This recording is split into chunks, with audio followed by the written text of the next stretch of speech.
Bonjour, je suis de retour pour une petite vidéo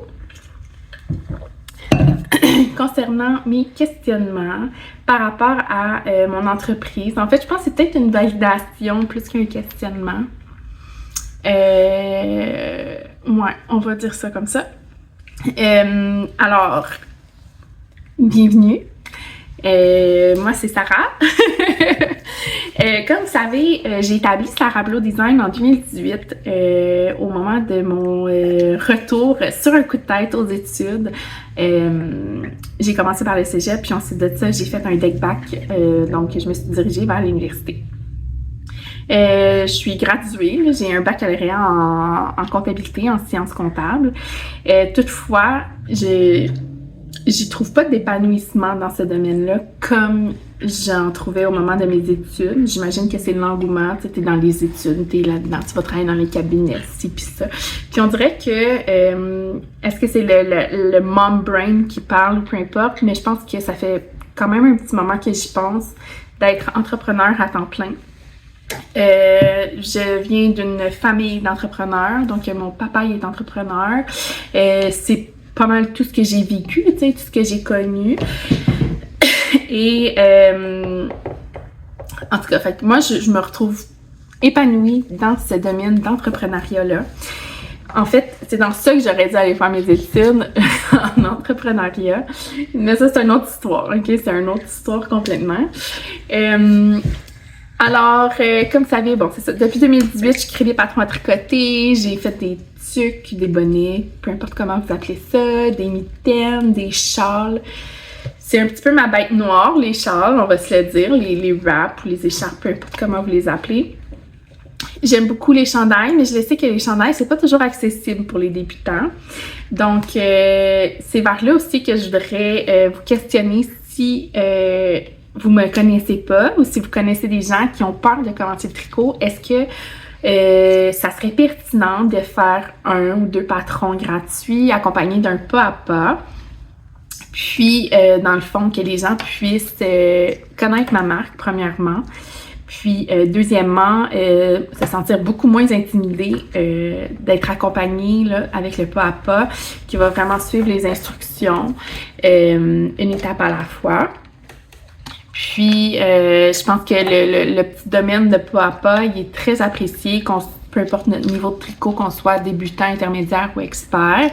Alors, j'aimerais vraiment comme peut-être établir cette idée-là pour le début de l'année 2027, sans nécessairement que ça soit un gros chandail. Là. Ça pourrait être une paire de bas pour commencer. Après ça, on verra l'évolution.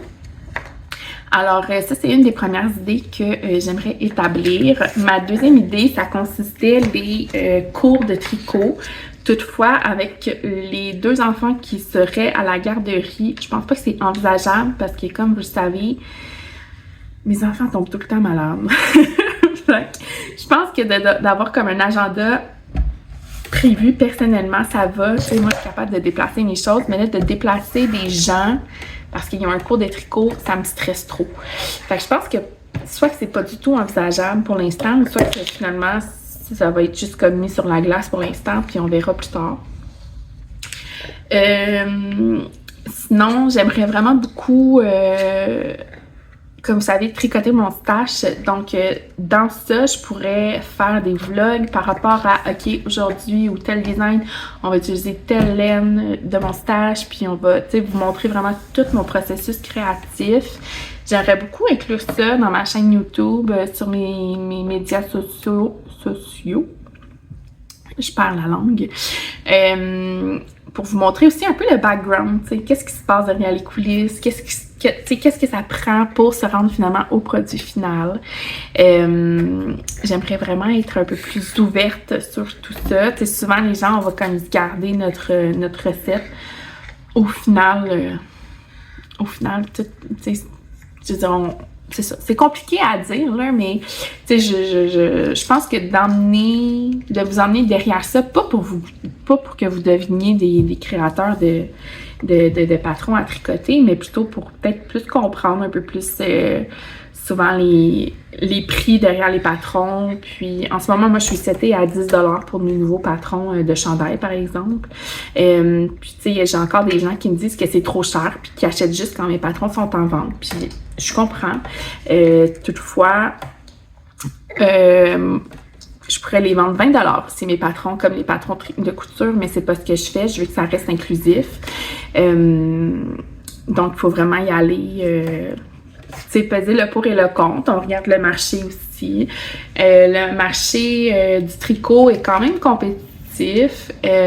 Toutefois, je me décolle un peu plus de les réseaux sociaux par rapport à ça parce que je trouve que là, il y a beaucoup trop de patrons qui se ressemblent étrangement, puis je veux pas me lier à ça. Je veux vraiment rester dans mon élément à moi, de vraiment continuer à m'exprimer par rapport à envers mes tricots, par rapport à ma personnalité, mes goûts. Puis mon fil conducteur, là, c'est toujours mes inspirations saisonnières, basées sur mes coloris que je vais tricoter. Des fois, j'ai des épiphanies pendant la nuit, puis je me fais mon croquis, puis je suis comme, c'est vraiment ce que je veux faire. Si ça a du sens, je le fais. Puis, tu sais, je me sens intimidée moi-même là, par les tricots que je fais, certaines techniques que j'ai jamais faites, que je sais même pas si c'est envisageable, puis qu'au final, je le fais, puis que je suis comme, ok, finalement, c'était pas si pire que ça. Alors, c'est ça. Donc, je voulais savoir également, est-ce que vous aimeriez voir un peu plus de day-to-day? Aimeriez-vous voir des petits vlogs? Bon, oui, j'ai parlé de pas à pas, mais est-ce que vous aimeriez avoir des petits vlogs tranquilles quand que je fais du pain au levain, du jardinage? Tu sais, ça sera pas tout le temps, encore une fois, ça va être une fois de temps en temps, juste sortir un peu de son élément de tricot, parce que oui, je suis une créatrice de patrons à tricoter, mais derrière tout ça, je suis quand même une maman, une femme, une amie, tu sais, je suis vraiment, j'ai une vie à l'extérieur du tricot, puis je pense que c'est pas vraiment mis en valeur. J'ai déjà eu des messages il y a une couple d'années disant que j'avais pas d'affaires à partager mes affaires d'école sur mon compte tricot. Parce que j'avais un compte tricot, puis pas un compte scolaire. Puis là, j'étais comme, ah bon, je l'ai bloqué. Je suis comme, je veux pas cette énergie négative-là dans mon réseau. Je comprends qu'il y a des opinions différentes et des manières de penser différentes, mais je pense que il devrait avoir, en fait, en ce moment, je trouve que dans ma communauté bien établie, actuelle, l'ouverture d'esprit, puis même si vous voyez pas les visages de mes enfants, vous aimez ça les voir grandir, voir les petits membres potelés de mes enfants. Puis, tu sais, je pense que c'est très comprenable aussi dans l'ère des réseaux sociaux et de l'intelligence artificielle actuelle de pas montrer le visage de ses enfants sur les réseaux sociaux. Même sur mon Facebook personnel, je montre pas les visages de mes enfants. On a un album photo partagé sur nos cellulaires, puis c'est comme ça que les gens, les membres de la famille voient nos enfants, ou en vrai. Donc, c'est vraiment ça, comme ça qu'on fonctionne. Fait qu'avec tout ça, je m'emmène à venir si aussi ça serait pertinent de travailler sur des bouquins. J'avais prévu faire un autre e-book, mais là je me dis peut-être que ça pourrait être pertinent des livres imprimés. C'est quand même stressant d'en parler parce que après ça, si ça fonctionne pas, mais là j'ai de l'air de nouille, là, j'ai de l'air de la fille qui dit « Ah, je commence le gym puis finalement tu y vas jamais », genre. Mais c'est quelque chose que je pense vraiment beaucoup. Encore une fois, tu sais, ça prend un bon fonds de roulement monétaire parce que ça demande un gros investissement pour faire imprimer des livres. Mais c'est toutes des choses à laquelle je pense. Toutefois, comme tout bon entrepreneur, il faut pas que tu fasses ça tout one shot, hein. Tu y vas un aspect à la fois. Alors, je veux vous entendre. Est-ce qu'il y a quelque chose que vous aimeriez voir de moi? Est-ce qu'il y a des choses que je fais que vous aimez pas? Est-ce que je peux améliorer quelque chose? Parce qu'on peut... On n'est pas parfait, hein? Il y a personne de parfait, puis on peut toujours s'améliorer. Donc voilà, moi j'aimerais ça vous entendre. S'il y a des choses que j'ai pas dit ou que j'ai radotées, je suis vraiment désolée. J'ai dormi peut-être 10 heures dans la dernière semaine.